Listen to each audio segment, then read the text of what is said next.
تدریس شعر عزیز طلبہ، تدریس شعر میں ہمیں گفتگو کرنا ہے کہ ہم شاعری کو کیسے بہتر انداز میں پڑھا سکتے ہیں۔ آج جس موضوع پر ہم بات کریں گے وہ ہوگا شاعری کی موضوعی درجہ بندی۔ یعنی ہم بعد ازاں اس طرف کو آئیں گے کہ شاعری کو بہتر انداز میں پڑھانا کیسے ہے۔ پہلے ہم یہ دیکھیں کہ شاعری کو کس انداز میں ہم لیتے ہیں، شاعری کی درجہ بندی کیسے ہوتی ہے، تاکہ ایک استاد جب یہ جانتا ہوگا کہ وہ کس نوعیت کی شاعری پڑھانے جا رہا ہے تو وہ بہتر انداز میں پڑھا سکتا ہے۔ جب ہم نے شاعری کی ماہیت پر بات کی تھی تو ہم نے کہا تھا کہ شاعری چنیدہ الفاظ کا وہ مجموعہ ہے جس کے عناصر تشکیلی میں آہنگ، متخیلہ اور جذبات و احساسات شامل ہیں۔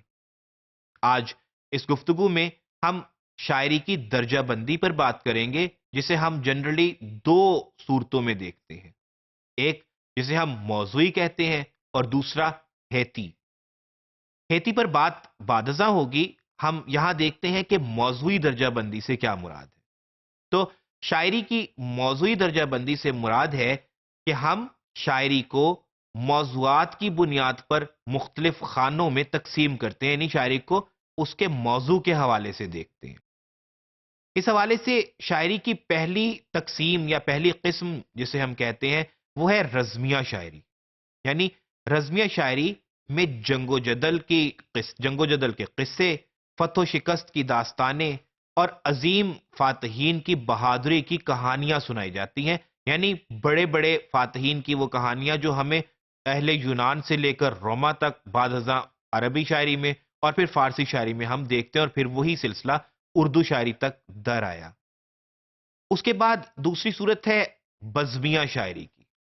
یعنی انسان کے انفرادی اور اجتماعی تجربات کا احاطہ کرنے والی شاعری کو ہم بزمیہ شاعری کہتے ہیں۔ یعنی عام لفظوں میں اگر ہم بات کریں تو رزمیہ کے بعد جتنے بھی موضوعات آتے ہیں اسے اس تقسیم میں ہم بزمیہ شاعری میں لے لیتے ہیں، لیکن ظاہر ہے کہ یہ بہت وسیع و ریز فیلڈ ایسا کرنے سے بن جاتی ہے، لہذا ناقدین نے اس بزمیہ شاعری کو مزید چند ایک اقسام میں تقسیم کر دیا، مزید چند ایک اس کی صورتیں نکال دی، جس میں ایک صورت ہے جذباتی شاعری۔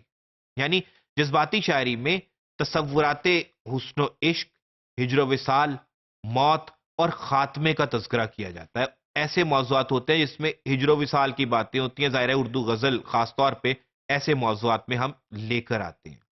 پھر ہے بہاریہ شاعری، جس میں ہم خوشی و مسرت کے موضوعات پر بات کرتے ہیں۔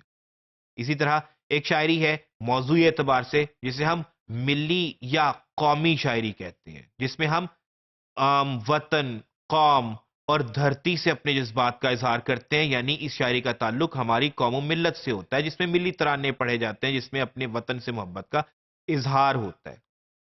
اس کے بعد ہے اخلاقی شاعری، یعنی ایسی شاعری جس میں پند و نصاح ہوتا ہے، نصیحتیں کی جاتی ہیں، اخلاقیات کا درس دیا جاتا ہے، اپنی اقدار کی بات ہوتی ہے۔ یعنی مثال کے طور پہ آپ یوں کہہ لیجئے کہ تصوف پہ مبنی شاعری ایسی شاعری ہوتی ہے، یا مثال کے طور پر حالی نے جو شاعری کی تھی جس میں انہوں نے اپنی قوم کو جگانے کی کوشش کی، ایون فار دیٹ میٹر شاعر مشرق علامہ اقبال کی شاعری جو ہے وہ اس سے زیادہ بڑی مثال ظاہر ہے کہ ملی اور قومی شاعری کی اور کوئی ہو نہیں سکتی، یا اخلاقی شاعری کی اور کوئی نہیں ہو سکتی، کہ انہوں نے اپنی قوم کو جگایا اس انداز میں کہ اخلاقیات کا درس دیا، ان کو ان کی اصل یاد کرائی اور اصل تعلیمات کی طرف وہ واپس لے کر آئے۔